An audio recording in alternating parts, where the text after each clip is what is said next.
महाराष्ट्रातला असा एक युनिक वॉटरफॉल जिथून ट्रेन पास होते। Welcome to the monsoon series आणि मी वर्षा आज तुम्हाला सांगणार आहे खोपोलीच्या केपी वॉटरफॉल बद्दल।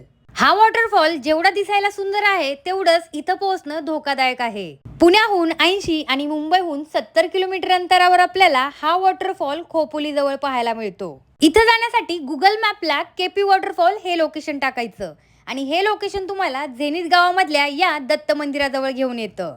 या दत्त मंदिराजवळ तुम्ही तुमच्या गाड्या पार्क करू शकता आणि इथून आपला ट्रेक चालू होतो। बघा हा जंगल ट्रेक आहे, तर 5 किलोमीटरचा ट्रेक आहे आणि हा रस्ता बघा पूर्णपणे जंगलातून आहे, तर थोडा रिस्की आहे असं खूप जणांनी सांगितलं।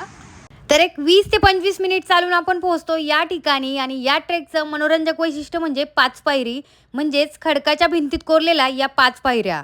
तर तिथले स्थानिक लोक सांगतात की पांडवांनी त्यांच्या वनवासाच्या काळात या पायऱ्या बनवलेल्या। तर पावसाळ्यात या पायऱ्या चढायला थोड्या अवघड असू शकतात कारण की पूर्ण पाणी पडून या शेवाळलेल्या आहेत, त्यामुळे चढताना थोडं सावकाश चढा। 1 ते 1.5 तासाच्या ट्रेक नंतर मी पोहोचले केपी वॉटरफॉलच्या या ट्रॅक समोर आणि समोरचा जो व्ह्यू होता तो एकदम अप्रतिम, जो मी शब्दात सांगू शकत नाही। अशा या सुंदर वॉटरफॉलला या पावसाळ्यात नक्की भेट द्या आणि रील किंवा सेल्फी काढण्याच्या नादात दरीच्या कडेला किंवा पाण्याच्या जोरदार प्रवाहात जाऊ नका।